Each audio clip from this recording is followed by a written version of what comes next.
Seine Chiles vom Abraham.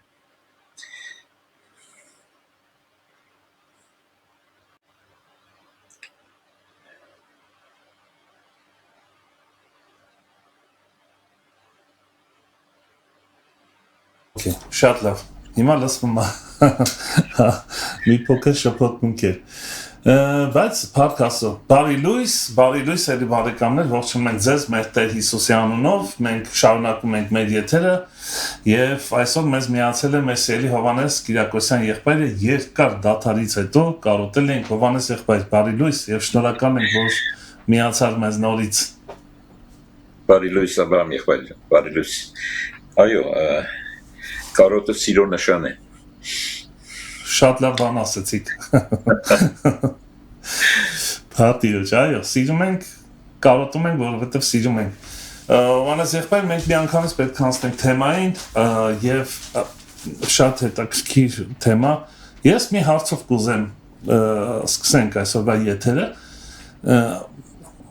եւ այս խոսքը վերցրած է ուրեմն առաջի Հովհաննես 2 որ խոսքից 15 մի սիրեք աշխարհը ոչ այն որ աշխարհի մեջ է երբեմն մենք մեր մեջ ասոցացվում է աշխարհ բառը ուղղակի այս նյութական մեր շրջապատը եղող երևույթները որը նեգատիվ երևույթներ են բայց արդյոք ավելի խորը իմաստ կա սրա մեջ թե ոչ Իհարկե եւ ճիշտ ես նկատում որ մենք չգիտեմ ինչի երբ որ այս աշխարհ բացասական իմաստով այդ մասին խոսում ենք անպայման գնում ենք փնտրում ենք մեր շրջապատում կամ մեզնից դուրս մինչդեռ անգամ եթե մեզնից դուրս գտնում ենք ելի մեր նման մարդկանց պատճառով է այդ բացասական բնույթը այսինքն անպայմանորեն կապ ունի մարդ արարածի մեղավոր բնույթի հետ այդ աշխարհի բացասական բնույթը անպայմանորեն կապված է մեր մեղավոր բնույթի հետ նաև արարչության մեջ եղող այն սկզբնական անեծքի իհարկե որ ստեղծվածներն էլ հառաչում են ցավի մեջ են դա էլ կա իհարկե դրա համար աշխարհ բառը ունի երկու իմաստ մեկը արարված, այսինքն ստեղծագործություն աշխարհ, իսկ մյուսը այդ աշխարհի մեջի եղող բնույթը Եվ չերևացող Այո, եւ չերևացող կամ ինչ որտեղ երևացող, ինչու՞ չէ որտեվ ամեն դեպքում մենք տեսնում ենք որ կա այդ չար բնույթը կա այդ աշխարհ կոչվածի մեջ հետեւաբար հակասություն չկա ճիշտ է հունարեն ձեռագրերի մեջ մեկ բառ է գործածվում աշխարհի համար կոսմոս բառը բայց եբրայերեն բնույթը տարբեր է մեկը նշանակում է արարչությունը ինչպես օրինակ Աստված այնպես սիրեց աշխարհը տեսնում ես բայց մյուս տեղը աշխարհի սերը թշնամություն է Աստծո հետ ուրեմն այս երկու բնույթը կա որը ես բացատրեցի թե ինչու Շատ լավ սիրով լսում ենք ես այսինքն քո հարցը շատ ճիշտ է այն առումով որ հենց նրա մասին էլ պիտի խոսենք որ ոչ թե փնտրենք մեզնից դուրս այլ մեր մեջ այո եւ դրա համար եկեք ավելի Կարդանք ուրեմն այս մեր ընդգծած տեղը, հետո կփորձենք ուրիշ սուրբ գրային խոսքերով նրան ավելի ուրեմն հաստատել։ Ուրեմն առաջի Հովհաննու երկրորդ գլուխ 15 համարից ասում է, կարդամ մինչև 17 համարը։ Մի սիրեք աշխարհը, եւ ոչ էլ այն, որ աշխարհի մեջ է։ Եթե մեկը աշխարհը սիրե, Հոր սերը նրանում չէ, որովհետև ամեն ինչ որ աշխարհումն է, մարմնի ցանկությունը, աչքերի ցանկությունը եւ այս կյանքի անբարտավանությունը։ Հորիցը չէ, այլ աշխարհիցն է։ Եվ աշխարհը անցնում է եւ նրա ցանկությունն էլ, բայց Աստծո կամքը անողը մնում է հավիտյան։ առաջկի հայացքից շատ հստակ շարադրանք է Սուրբ գրային, բայց գիտենք, որ Աստծո խոսքը անհուն հայտնություններ ունի եւ կյանք ունի, հոգի ունի իր մեջ։ Դրա համար փորձենք այս տողերի մեջից, տողերի հետևում նրանց միջև եղող այդ հոգին հայտնաբերել։ Ուրեմն ես ուզում եմ համենայն դեպս սրան զուգահեռ երկու համար էլ կարդանք, մեկը ուրեմն Հակոբոս թուղթի մեջ է, Հակոբոս 4:4-ն է, որը հետևյալն է ասում. Շնացողներ, չգիտեք, որ աշխարհի սերը թշնամություն է Աստծո դեմ։ Արդ ով որ կարողանա աշխարհի բարեկամ լինել, իր անձը Աստծո թշնամի կանե։ Հակոբոս առաքյալը շատ նրա ոճը բան է, շատ ուղիղ, ուղիղ, ուղղամիտ, չի փնտրում ինչ-որ որոշ նրբություններով խոսել եւ այլն, ինչը որ վայել է ճշմարտությանը, որտեղ ճշմարտությունը պետք է հստակ լինի, հստակ ասվի, այնպես չէ։ Ուրեմն եւ նաեւ Հռոմայեցիս 5-րդ գլխի 12 համարը, որտեղից մենք իմանում ենք, թե այդ բնույթը որտեղից է սկիզբ առել։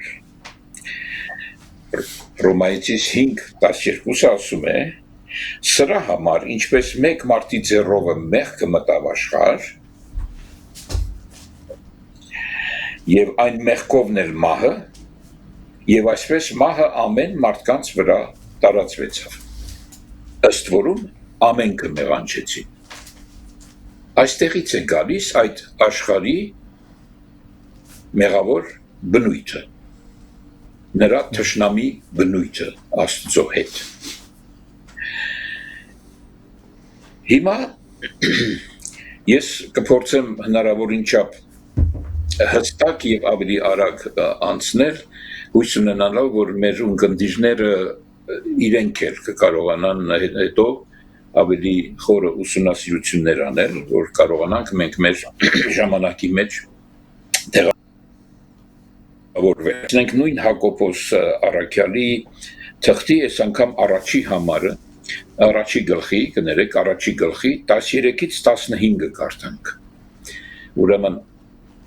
Հակոբոս առաջի գլուխ 13-ից 15-ը։ Տեսեք ինչ է ասում։ Ոչ ով որ փորձության մեջ է, չասե թե Աստվածանից եմ փորձվում, որովհետև Աստված չար բաներով չի փորձվում, ինքն էլ ոչ մեկին չի փորձում, բնական է չար բաներով կամ չար նպատակներով։ Բայց հիմա ուշադիր լսենք, թե այդ աշխարհ ասածը ինչ ձևով է մեր մեջ տեղավորված։ Բայց ամեն մեկը փորձվում է բուն իր ցանկությունից հրապուրված եւ խաբված, եւ այնուհետեւ որ ցանկությունը հղացած է, ծնվում է մեղք, եւ մեղքն էլ երբ որ կատարվում է, մահ կծնի։ Ուրեմն այստեղ շատ հետաքրքիր մի զուգահեռ կա, մանավանդ երբ որ ասում է մահ կծնի, մենք տեսնում ենք, որ այս վարվելակերպը կարող եմ ասել կամ այս երևույթը մահ է ծնում, հետո կտեսնենք, որ այդ բառը նույն բառը չէ, ինչ որ մեղք ծնելու, ստեղ ավելի հունարեն ասում է մահ է առաջ բերում կամ արտադրում։ Ուրեմն հետաքրքիրը այն է, որ մենք դեռ սկզբից, Աստվածաշունչի դեռ սկզբից գիտենք, որ այնտեղ կար մի ծառ, բարի չարի գիտության ծառ, որից ուտելը մահ էր։ Նրանից ուտելը մահ էր առաջացնում, մահ էր արտադրում, որ ես կոչել եմ մահվան սկզբունք։ Այդ ծառի բնույթը մահվան սկզբունք է։ Եվ ինչպես կարդացինք Հռոմայեցի 5:12-ի մեջ, այդ տեղից արդեն, այսինքն ինչպես մեկ մարդի ձեռքով այդ մահվան սկզբունքը մեղքը մտավ աշխարհ եւ այդ մեղքով էլ մահը, այսինքն բոլորս դարձանք մահկանացու եւ հետեւաբար այդ մահը արտադրվեց առաջացավ եւ այդ մահը տարածվեց բոլորի վրա, այն մտավ այս առարչության մեջ որպես աշխարհ եւ տարածվեց բոլորի վրա, ըստ որում բոլորը մեղանչեցին, ասում է։ Այսինքն բոլորը ժառանգեցին այդ տեսակ բնույթ, մեղավոր բնույթ, որը մենք գիտենք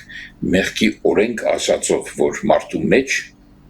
մյուս կարողությունների հետ աճում է, մեծանում է փոքր ժամանակվանից։ Եվ այդ բնույթն է, որ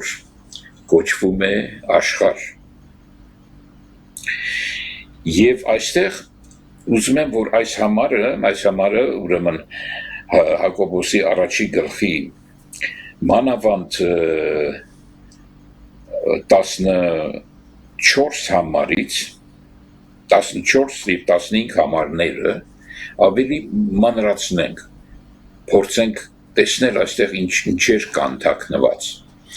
Այստեղ մենք հանդիպում ենք, օրինակ ասում է,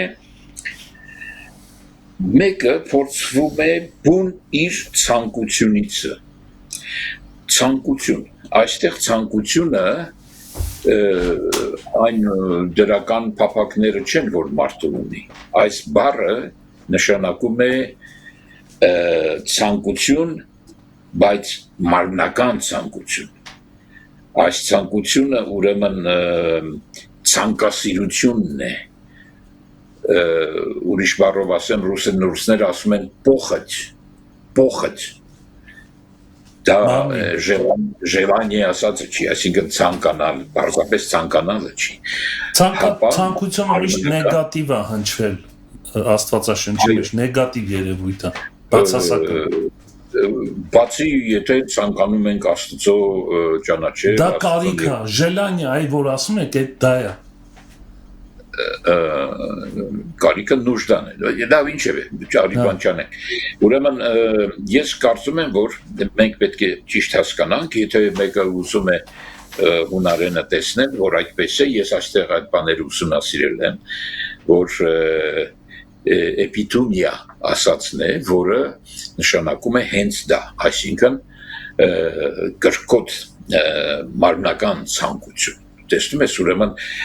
այս մարմնից ծնված մարմին գաղափարը, որ մենք ունենք, նրա մեջ այսպիսի բնաստային, գիտակցա բնաստային, չգիտեմ ոնց ասեմ, որտեղ մենք մի տեսակ խառնուրդ ենք, դրա համար էլ այդտեղ կա այդպիսի կրկոտ ցանկություն, կարող ենք ասել նաև տենչանք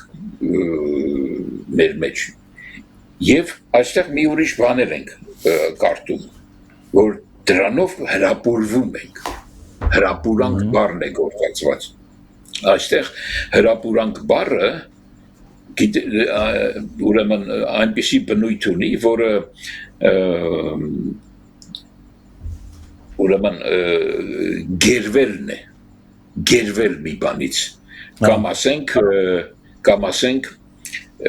տարվել, այն որ ասում են այս մարդուն տարել է, այսինքն նա հրապուրվել է, այդպես տարվել է, և գիտեք ինչ, նաև ավելացված է այստեղ, և խապված, այստեղ խապված բառն էլ հետաքրքիր բառ է, որովհետև եթե հրապուրանքը ես նորից դիմեմ ռուսերենին, որտեղ մեր ունկնդիրները ավելի տեսուն գիտեն, հրապուրանքը ուվլիկած բառն է, ուվլիկած, իսկ խապկանքը ուրեմն թարգմանված է աբալշատ, այսինքն աբալշատ իր մեջ հասարակ խապկանք չի, որ ասենք սխալ հասկացավ կամ խապվեց եւ այլն, հապա իր մեջ ունի գայթակղվելու կամ հմայվելու գայթակղվելու գաղափար, ուրեմն սա գիտեք ինչի է նման, ավելի մատչելի դասնելու համար ասեմ, նրանք ովքեր որ գիտեն ձկնորսություն եւ այլն, երբ որ խայծը գցում են, ձկանը եւ հրապուրում են եւ խափում են,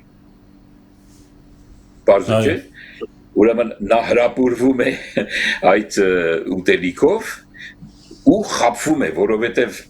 թեև այդ ուտելիքը ճիշտ է, ինքը ձգտում է դրան ուտում է, բայց բանից վարվում է, հետևը խապկանք կա, գայթակղություն կա եւ նա ուրեմն այդ պատճառով բռնվում է։ Այս տեսանկյունից եմ ուզում, որ մենք կարդանք եւ տեսնենք այս թաքնված բաները։ Եվ այնուհետև ասում է, այդ ցանկությունը հղացած է, ուրեմն այստեղ հղանալ էլ կա, բանից վարվում է, եւ այս հղացումը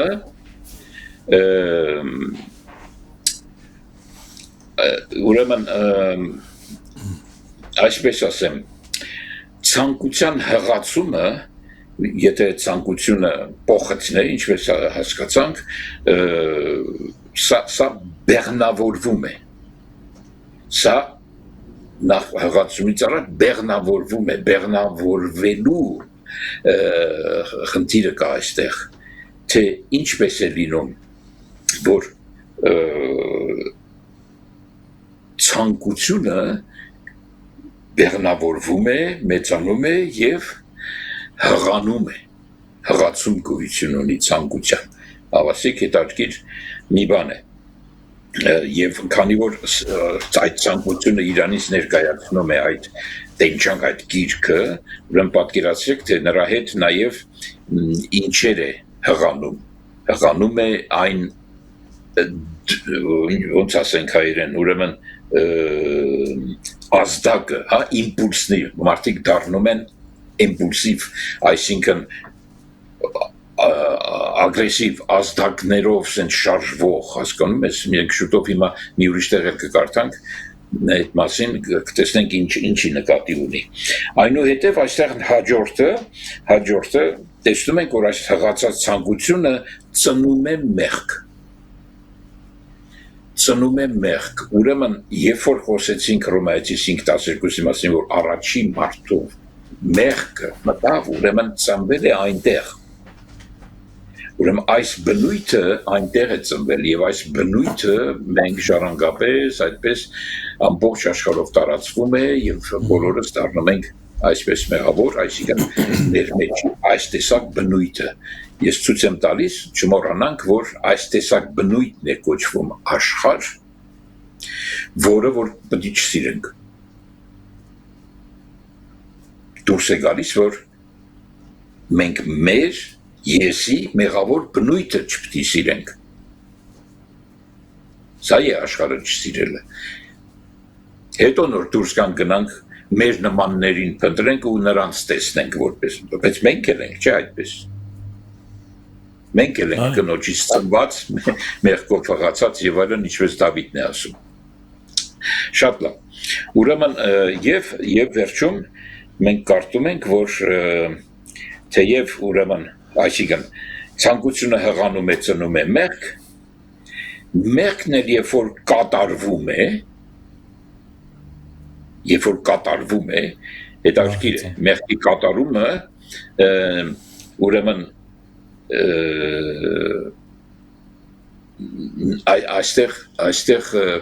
այդ կատարումը շատ հետաքրքիր է երբ որ կարդում ենք Պողոսի Հռոմեացիսի 7 գլուխը, որ տեսնում ենք, որ անգամ եթե չի ուզում, բայց անում է, բայց կատարում է, ուրեմն տեսնում եք այդ բնույթը այնքան ուժ ունի, այնքան զորավոր է, որ գերի է բռնում, եւ անգամ եթե չի ուզում, նա է կատարում,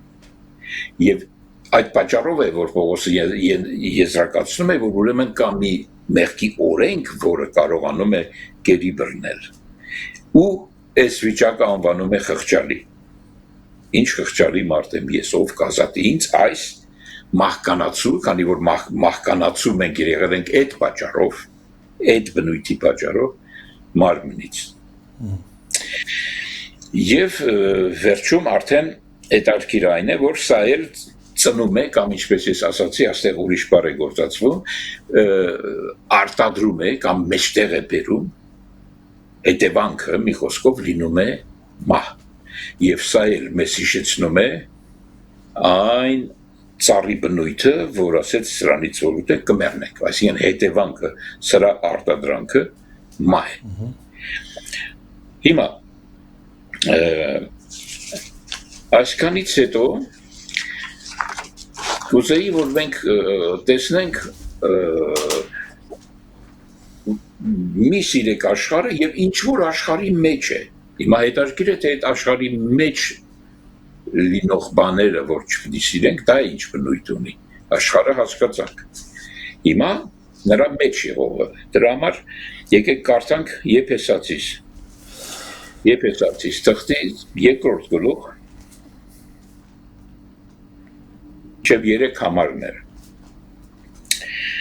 Ասում է. «Եվ դուք, որ մեռած էիք հանցանքներումը եւ մեղքերումը», այսինքն մեր այդ մարմնից ծնված մարմին բնական վիճակն է, բոլորիս, որոնցում մի ժամանակ գնում էիք այս աշխարհի սովորության պես, եւ այդ աշխարհի սովորությունը նկարագրում է որպես օդի իշխանության իշխանի պես, այն հոգու պես, որ հիմա ներգործում է ապստամբության որդիների մեջ։ Այ քեզ բա, ապստամբության որդիների մեջ, որոնց մեջ մենք ամենս էլ մի ժամանակ ման էինք գալիս, մեր մարմնի ցանկություններումը, մարմնի եւ մտքի կամքը կատարելով, ես որ կատարում ենք, որ մահեբերն, եւ բնությամբ բարկության որդիկ էինք, ինչպես ուրիշներն էլ։ Ուրեմն սա նշանակում է այդ աշխարհի մեջ եղող բաները։ Հետաքրքիր է այն փաստը, որ այստեղ ըմբոստացումը, ուրեմն մարմնավորում է առաքյալը, կներեք, ըմբոստացումը, ապստամբությունը մարմնավորում է եւ ասում է որդի ունի։ Ապստամբության որդի։ Հետո էլ մարմնավորում է բարկությունը, բարկության որդի։ Ես շատ հետաքրքրվեցի սրանով, մտածելով, թե սա ինչ կարող է լինել։ Ուրեմն ապստամբության որդի զարմանալի է, ես կասեի այն բնույթը, այն մոլերանտ բնույթը, որտեղ այստեղ մեզ նկարագրված է, թե մենք ինչպիսին էինք, մեր բնական վիճակը, մեր այս մեղավոր բնույթի վիճակը, որ խիստ մոլերանտ ես կասեի եսասիրության այս վաղանցիկ կյանքում, այս կարճ ժամանակվա մեջ ուզում է այդ բնույթը, ուզում է փառավորվել, շահել եւ զվարճանալ,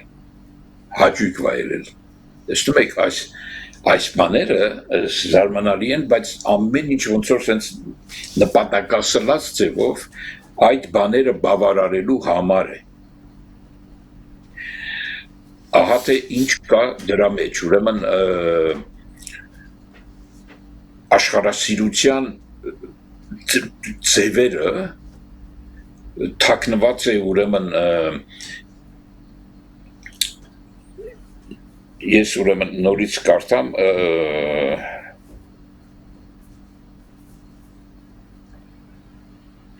մարմնի եւ մտքի կամքը կատարելով, այսինքն այդ բաները գտնվում են մարմնականի եւ մտքի մեջ, որը վերջում կատարելով իհարկե մահ է ծնում Այսա է, որ մենք կարողանում ենք նույնացնել այս երկու համարները, տեսնելու այդ բաները, եւ խնդիրը ինչու՞մն է, որ մարմնի մտքի ուզածը մարմնի գործերով է արտահայտվում, այսինքն այդ ձևով է կատարվում։ Այդ բնավոր բնույթի մարմնի կամ ուզածը գործերը, երբ որ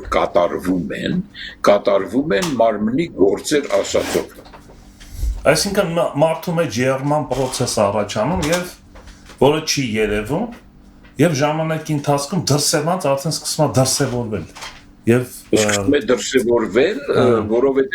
որովհետեւ ինչպես ասացի, այդ աշխարհի բնույթը պահանջում է, ուզում է նրա ինչպես սկզբից կարտացինք, մարմնի ցանկություն, աչքերի ցանկություն, կյանքի ամբարտավանություն։ Այս ամբարտավանությունը ես նայեցի հունարեն մի բառ է, որ 30-ից ավել հոմանիշներ ունի։ 30-ից պատկերացնում եք ինչ բառ է սա։ Ինչպես օրինակ մի քանիսը ասեմ, հպարտություն, գոռոզություն, ինքնահավանություն, անձնահաճություն եւ այլ։ Կյանքի ամբարտավանությունն է սա։ Զարմանալի է։ Եվ միևնույն ժամանակ ուզում եմ ձեզ ցույց տալ, որ բարկության որդի ասածը բարկությունն է մարմնավորում որպես հայր։ Այսինքն ցույց է տալիս, որ այս բարկությունը, որը նույնպես հետաքրքիր բառ է, այս բարկությունը, սա գիտեք ինչ է նշանակում։ Նշանակում է ուրեմն ոնց ասեմ, այդ իմպուլսիվ սրա մասին է ասել, այդ ազդակով շարժվող, այսինքն առանց անգամ մտածելու, առանց բանի իր մեջի այդ բանը ամբարտավանություն, այդ բանը շահը եւ փառքը բավարարելու համար իմպուլսիվ ձևով մարդը գործում է եւ այս բառը նաեւ նշանակում է այրող, այսինքն վառող բնույթ ունի դիմացինի նկատմամբ եւ սա մեզ ում է հիշեցնում ով էր այս բարկության որդին դեռ սկզբից երբ որ իր եղբորը սպանեց տեսնում եք այս կայենն է այդ բարկության որդին որ Հիսուսը շատ անգամներ շեշտելով ասում է որ նա մարդասպան է ուրեմն մենք այս կապը անպայման պետք է տեսնենք որտեղից է գալիս այդ առաջի մարդուց որ այդ հատկությունը այդ աշխարհը այսպես ասեմ հա աշխարհը մեր մեջ է եւ այդ աշխարհի մեջ էլ կա բնույթ այսինքն նրա գործերը իսկ նրա գործերը դուք շատ լավ գիտեք նկարագրված է Գաղաթացի 5-րդ գլխի մեջ 19 համարի մեջ ասելով որ եւ հայտնի են մարմնի գործերը ահա ինչ են գտնվում աշխարհի մեջ որ են շնություն, պոռնկություն, պղծություն, գիճություն, կռապաշտություն, կախարդություն, թշնամություններ, կռիվներ, նախանձներ, բարկություններ, հակառակություններ, երկբարակություններ, բաժանմունքներ, չայնայվածքներ, սպանություններ, արբեցություններ, անառակություններ եւ ինչ որ սրանց նման են, որ առաջուց ասում եմ ձեզ, ինչպես էլ առաջուց ասում էի, թե այսպիսի բաներ գործողները Աստծո արքայությունը չեն շարանգի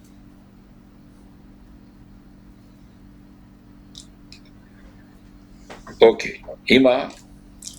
ինչպես անենք մեր խղճալի վիճակն է խղճալի մարդ ենք այո այս տեսակն ենք մենք չենք որոշել մենք ծնվում ենք այսպես հիմա ինչ պետք է լինի ինչ անենք որ ապրենք որ ազատվենք այս վիճակից, որ այս գերությունից, մեղքի օրենքի գերությունից ազատվենք, ինչ անենք, որ փրկվենք։ Ով կարող է անել։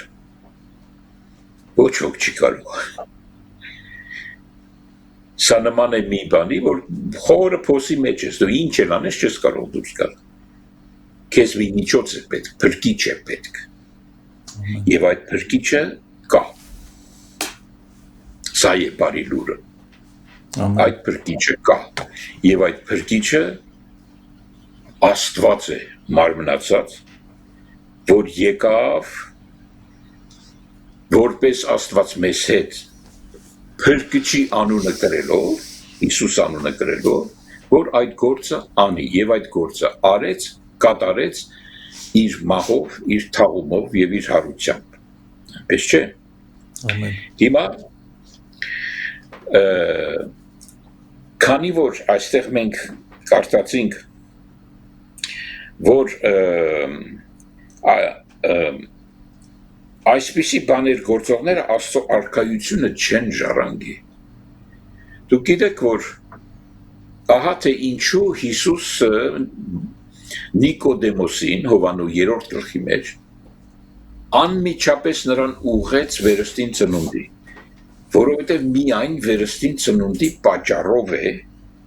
միջոցով է, որ այս արքայությունը ժառանգվում է։ Առանց որի հնարավոր չի այս արքայությունը ժառանգել, որովհետև այս աշխարհը մեր մեջ է եւ այս աշխարհի մեջի եղածներն են մեր մեջ, այսինքն այս գործերը մեր մեջ են։ Անենք թե չանենք։ Ես մի անգամ ասացի, որ մեր մեղավոր լինելը որոշվում է, ապացուցվում է մահկանացու լինելով։ Հələ որ ոչ բարի, ոչ չար կապ չունի թե ինչ ենք արել։ Բայց քանի որ մահկանացու ենք, առաքյալը մեզ ասում է ուրեմն մեղքը կա, որտեղ մեղքի պատճառով է մահկանացու։ Այս աշխարհ բնույթը մեր մեջ մեղքի պատճառով է ի սկզբանե, մեկ մարդուց սկսած։ Մենք դա ժառանգում ենք։ Բայց բարի լուր կա։ Կա դրանից փրկվելու եւ վերադառնալու աստվածային պատկերին։ Եվ այնպիսի պտուղ առաջ բերելու, ինչպես Սուրբ Հոգու պտուղն է, որի համար օրենք էլ պետք չի, այսինքն պետք չի, որովհետև այդ պտուղը մեղք չկա դրա մեջ, մեղքի բնույթ չկա, աշխարհ չկա, աշխարհի պատկեր չկա, աշխարհի սեր չկա, բոլորովին ուրիշ է, կենաց ծառի սկզբունքն է, տեսնում ես, որը հավիտենական կյանքի սկզբունք է։ Հետևաբար ես ուզում եմ մի քանի համարներ կարդանք, տեսնելու թե ինչպես եղավ, որ վերստին ծնունդով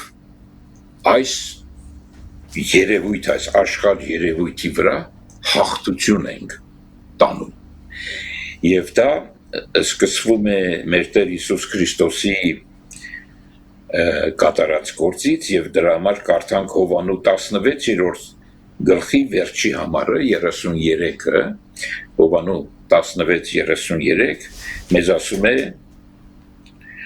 այս բաները խոսեցի ձեզ հետ, որ ինձանում խաղաղություն ունենաք, աշխարհում նեղություն կունենաք, բայց քաջացեք, ես հաղթել եմ աշխարհին։ Տեսնում եք, այդ մեր մեղավոր բնույթին մեկը կա, որ հաղթել է։ Սա բարի լուր է։ Ամեն, միանշանակ։ Այո, հետո եկեք կարդանք Ռոմայեցիս 8-րդ գլխից, Ռոմայեցիս 8-րդ գլխի 37 համարը։ Ռոմայեցիս 8:37։ Բայց այս ամեն բաներումը առավել եւս հաղթում ենք նրա միջոցով, որ մեզ սիրեց։ Նրա միջոցով, որ մեզ սիրեց, այս ռանով ենք հաղթում։ Զարմանալի է, բայց իմանալ, որ մեկը կա, այսինքն մեր Տեր Հիսուս Քրիստոսը, որ մեզ սիրեց, դրանով հաղթում ենք։ Որովհետև այդ դեպքում է, որ նրա սիրո պատասխանը, նրա գենը, նրա որդին վերստին ծնունդով դառնում է այդ սիրո պատասխան, այլևս չի սիրում իր սեփական մեղավոր բնույթը, չի սիրում այդ աշխարհը, ոչ էլ ինչ որ նրա մեջ է, հապա սիրում է նրան, որի կողմից ինքը սիրվեց։ Ամեն։ Ահավասիկ մի շատ կարևոր փոփոխություն։ Եվ այս փոփոխությունը անմիջականորեն կապված է վերստին ծնունդի եւ Աստծո արքայությունը մտնելու, տեսնելու հետ։ Ամեն։ Մի ուրիշ համար կարդանք առաջի Հովանու 4-րդ գլխի 4-րդ համարը, առաջի Հովանու 4:4 ասում է դուք Աստվածանից եք, որդյակներ, եւ հաղթեցիք նրանց, որովհետեւ ավելի մեծ է նա, որ ձեզանում է, քան թե նա, որ աշխարհից մեջ է։ Հազար խոսք։ Նորից ում մասին է խոսքը, նա, որ ձեր մեջ է։ Ով է մեր մեջ։ Մեր մեջ է ինքը, որպես Սուրբ Հոգի, որից ծնվում է հոգի, այսինքն հոգուց ծնվում է հոգի, այս ձևով է հաղթվում, ուրեմն այդ մեր մեջինը հոգուց ծնված հոգին, Աստծո որդին շատ ավելի զորավոր է, հարության զորություն ունի, մեղավոր բնույթը սպանելու և նրան փոխարինելու, հարության զորությամբ, որով մեր Տերն էլ սահմանվեց որպես Աստծո որդի, այսինքն այդ հարության զորությամբ։ Նաև հաջորդ գլխի մեջ կարդանք առաջի Հովանու 5-րդ գլուխ 4 և 5 համարներ։ Որովհետև ամեն ով որ Աստվածանից է ծնված, հաղթում է աշխարհին, և սա է հաղթությունը, որ աշխարհին հաղթեց, այսինքն ձեր հավատքը։ Շարունակում է ասելով, և ով է, որ հաղթում է աշխարհին, եթե ոչ նա, որ հավատում է, թե Հիսուսը Աստծո որդին է։ Դու ես Քրիստոս, կենդանի Աստծո որդին։ Ամեն։ Ահավասիկ ուրեմն այս հիմնական Քրիստոսի վարդապետությունը, եթե կուզեք։ Ես միշտ ասել եմ, որ Քրիստոսի վարդապետությունը հենց ինքն է։ Եվ հենց այդ հիմքի վրա է ինքը կառուցում իր եկեղեցին։ Այսինքն բոլոր այդ փրկվածներին, բոլոր այն որդիներին, որոնք պետք է գա ժամանակ, որ պիտի հայտնվեն, եւ այդ անեծքը, այդ ցավը, այդ հառաչանքը բոլոր առարչությունից, բոլոր ստեղծվածներից պիտի ազատի։ Ամեն։ Այս աշխարհ կոչված, հասկանում եք, ուրեմն թե մեր ներսից, թե դրսից բոլորից պետք է ազատվի։ Եվ այս անողը ինքը Աստվածն է մարմնացյալ, այսինքն մեր Տեր Հիսուս Քրիստոսը, ինչը որ արեց։ Դրա համար ամեն փառք նրան է պատկանում։ Ամեն։ Ուստի այս կանով ավարտենք, ես ուզում եմ ուղղակի որ աղոթենք եւ բոլորս միասին մեր սրտի սերը, համաձայնությունը եւ ինչ որտեղ ուրախությունը արտահայտենք այս բարի լուրի համար։ Ամեն։ Փառք Տիրոջը։ Շնորհակալ ենք Հովհաննես եղբայր։ Ճիշտ ասած ես մի հարց ունեի, րոպեներին նայելով դեռ ուրեմն 5 րոպե ունենք եւ փորձեմ հարցս տալ եւ ձեր արագ պատասխանի ակնկալիքով տեսեք դուք ընդհանուր բովանդակության մասին խոսացիք աշխարհի եւ հոգեոր կյանքի տարբերությունը աշխարհը սիրելու արդյունքը եւ հոգեոր կյանքի արդյունքը իշքան տարբեր են բայց գալով կենտրոնանալով կրոնական այսպես ասած երևույթի վրա որովհետեւ իրոք երբեմն նկատում ենք որ հոգևոր կյանքը երբեմն մի քիչ սուր ասեմ կեղծիքի վրա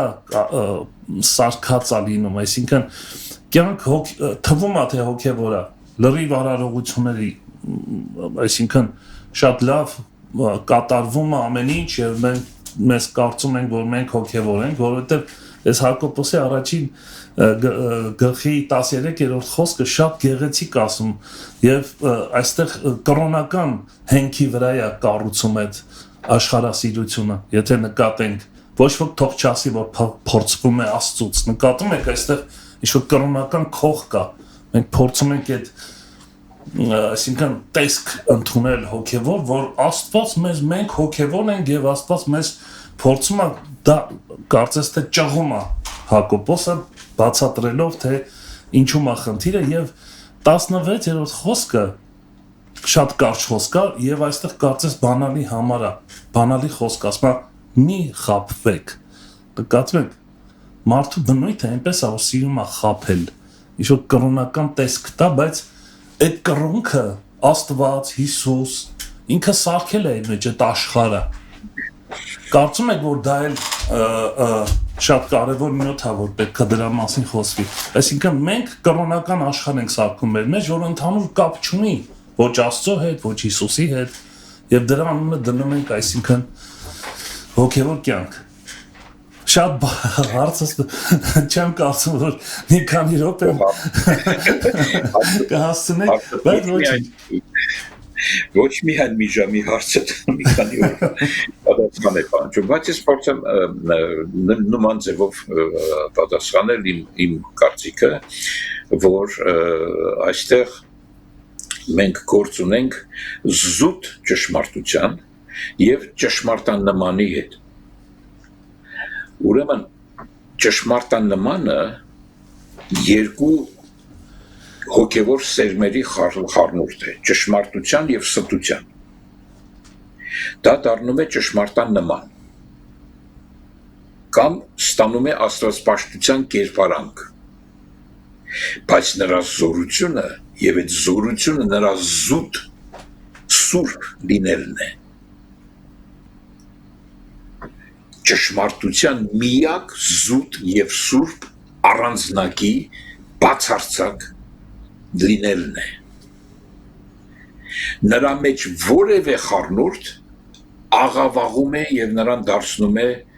թշնամի Աստծո հետ։ Անկամ եթե մեծ մասը ճշմարտություն է պարունակում, ճշմարտանման է, բավական է մի փոքր վերջ։ Նա արդեն վարակված է, վերջացած է։ Աստծո ուզածը զուտն է, եւ նա երբ որ եկավ կատարեց իր գործը չասեց ես ճշմարտանմանն եմ, ասեց ես եմ ճշմարտություն։ Պատկերացրու որ Հիսուս ասեր ես ճշմարտանման եմ։ Ինչ պիտի լիներ մեր օրը։ Կլներ այն ինչ որ դու ասում ես։ Կլներ այդպիսի խառնուրդ։ Եսի աշխարհի եւ Աստծո արքայության խառնուրդ։ Այսա է։ Հիմա կրոն բառը դարձել է մի այնպիսի երևույթ, որ բոլորը ինչը որ մյուսի մոտ իրենց դուրը չի գալի, նրան ասում են կրոն է, այն մյուսներ սրան է ասում կրոն է, եւ այլ, այսինքն այդ կրոնը, որ իսկապես մի բան է, որ Աստծո ճշմարիտ, որ Աստված իսկապես Աստծո ճշմարիտ երեսը թաքցնում է, ծածկում է կրոնը, սա ճշմարտություն է, եւ ծածկում է ինչ ձևով, այդպես ճշմարտանման դարձնելով, նա անմիջապես ծածկվում է այդտեղ, իրենը զուտն է, հետևաբար ինչպես իմանանք ով է, մենք չենք կարող իմանալ, մեզ տրված չի սրտեր քննել, Աստված ճանաչում է իրեններին եւ Աստված իրեններով կառուցում է իր եկեղեցին, իրենները վերադառնում են իրեն եւ վերջ։ Հովանես եւ կարող ենք այսպեսի մի բանաձև փորձենք փոքրիկ բանաձև կառուցենք մեզ համար, որ առաջին հանգամանք ինչ որ անում է գործը Աստծո խոսքը մարդու մեջ իր տալով ծնունդ, սա է սովորեցնել մարդուն չխաբվել, որովհետև մարդու բնույթը սիրում է խաբվել, մարդը իր բնույթով, գիտեք ոնց որ չի բարձրաձայնում, բայց ասում է խաբեք ինձ, ինչ կլինի, մի քիչ էլ խաբեք, այս եւ այդ խաբկանքներով թե կրոնական հողի վրա, թե ընդհանրապես մարդիկ սիրում են ապրեն այդ իլյուզիաներով, խաբկանքը որտեղ իլյուզիա է կառուցում, այդ ռոզովի ակնոցներ որ ասում են, հա, այս չխաբվելու արվեստը ես վստահ եմ, որ Աստծո որդիները պետք է դա սովորեն, չխաբվել, հարաբերվելով ճշմարտության հետ, մեր մեջ պետք է ուժ ունենանք, սիրենք չխաբվելը, սիրենք անկեղծությունը, սիրենք լույսը, սիրենք պարզությունը, ես վստահ եմ, որ դա գարանտիա է, որ Տիրոջ հոգին հայտնի մեզ բացարձակ ճշմարտությունը, իսկ եթե մենք դեռ շարունակում ենք սիրել խաբվել, սա չի կարող մեզ տանի ճշմարտությունը ճանաչելու եւ չսիրելու աշխարհի այդ ուրեմն ուժը չենք ունենա ինչ կասեք մի քանի նախադասությունով վերջացնենք բարթացրեցի հարցը Իսում է քո այդ հարցադրման մեջ կա պատասխաններ կա որովհետև բոլորս էլ դա գիտենք բոլորս էլ հասկանում ենք մեզնից պահանջվում է պարզապես անկեղծ լինել Աստծո առջև ամեն սիրել անկեղծ տապանցիկ բաց եւ խոնար ամեն Հովհաննես շատ ճիշտ այս այն հանգամանքը որ մարդը ինքն իրեն բարձրացնում է հպարտանում է զգույշ պետք է մնա որ չընկնի որտեվ երբեմն տեսնում ենք այնպիսի հաստատամտություն, որ ես հաստատ կանգնած եմ, մեր եկեղեցին հաստատ կանգնած է, դա ինքնախաբերություն չի? Ես կարծում եմ, որ դա ինքնասիրության, եսասիրության, կոլեկտիվ էգոիզմի արտահայտում է։ Մենք զգույշ պետք է մնանք սրանից, որտեվ այո, հետաքրքիր բան ասացիք որովհետև այդտեղ էլ աշխարհ կա։ Եթե մեր եսը կա, ուրեմն այդ աշխարհը այդտեղ էլ կա։ Միանշանակ։ Եթե ես խոսեցի, անձնավորեցի մի անձնա, ասենք աշխարհը իմ մեջ, քո մեջ, հապա ինձով, քեզմով եւ մյուսով կառուցված եկեղեցին նույնպես ստեղծում է մի հատ ես։ Եվ մենք տեսնում ենք այդ Աստծո օտար աշխարհ, որը կապ չունի Աստծո հետ, կրոնական աշխարհ, այդպիսի եսերի բազմաթիվ կառույցներ, որոնք չեն կարողանում մեկը մյուսի միանալ, որովհետև ամեն մեկը ուզում է իր ինքնությունը պաշտպանել, որովհետև շատ հպարտ է ասելու, որ ինքն է ճշմարտության տերը։ Դրա համար Աստված սիրում է խոնարհներին եւ բարձրացնում է։ Շատ լավ, Հովհաննես եղբայր, ձեր աղոթքով ավարտենք մեր եթերը։ Մի քիչ էլ հարցականներ թողենք, որ մենք էլ խորենք դրա մասին, չէ՞։ Բացահայտենք, սիրենք բացահայտենք։ Եթե չթողես, Աստված ինքը կմտցնի հարցականներ, որ իրանք կընտրես։ Ամեն։ Երբեմն Աստված թաքնվում է, սա մի ուրիշ թեմա է, բայց ես ասեմ, որ Աստված թաքնվում է, Աստված երբեմն իր երեսը ծածկում է, Աստված երբեմն մտադրված բացակայում է, որպեսզի իրենները իրեն փնտրեն։ Ամեն։ Բայ ուր է։ Շատ ճիշտ է, այո, կա տես բան։ Եվ սա անպայմանորեն սիրո արտահայտություն է։ Դավթի սաղմոսների մեջ շատ հաճախ ենք հանդիպում այդ երևույթները, ուր ես Տեր, փնտրում եմ քեզ։ Այո։ Աղոթենք եղբայրս։ Փառքես Տեր։ Մեր սիրելի երկնավոր Հայր, դարձյալ շնորհակալ ենք այս հաղորդման համար, այս առիթի համար, որ քո անունդ բարձրացվեց եւ խոսեցինք քո մասին, որովհետեւ մեր սիրտը, մեր միտքը, մեր ամեն ինչը կապված է քեզ հետ սիրով եւ մեր ուրախությունը սա է, երբ որ քո խոսքդ խոսվում է եւ նա ազդեցիկ է եւ գնում եւ փնտրում է քո որդիներին նրանց գերությունից ազատելու համար։ Եվ այսպիսով քո գերագույն ծրագիրը կատարելու համար։ Շնորհակալ ենք ամեն բանի համար, որ դու անում ես մեր կյանքերում, Տեր, առաջնորդիր մեզ քո Սուրբ Հոգով, քանի որ մենք քո որդիներն ենք։ Շնորհակալ ենք։ Եվ իհարկե մենք մեր սեփական անձի անունով չէ որ այս բաները խնդրում ենք, հապա որպես քո որդի միմիայն երկնքի տակ տրված այդ միակ անունով ենք խնդրում, Ամեն։ որն է Հիսուս անունը, քո փառքից համար, ամեն։ Ամեն, ամեն։ Փառք Տիրոջը, հրաշալի թեմա, մեզ լուրջ մտածելու առիթ տվող եւ վերստին անգամ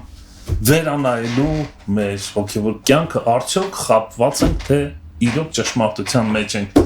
արդյոք սիրում ենք աշխարհը, թե սիրում ենք Աստծուն։ Սրանք լուրջ հարցեր են, որ ժամանակ առ ժամանակ պետք է վերանայենք եւ շնորհակալ լինենք Տիրոջից իր խոսքի համար, որ բացահայտում է։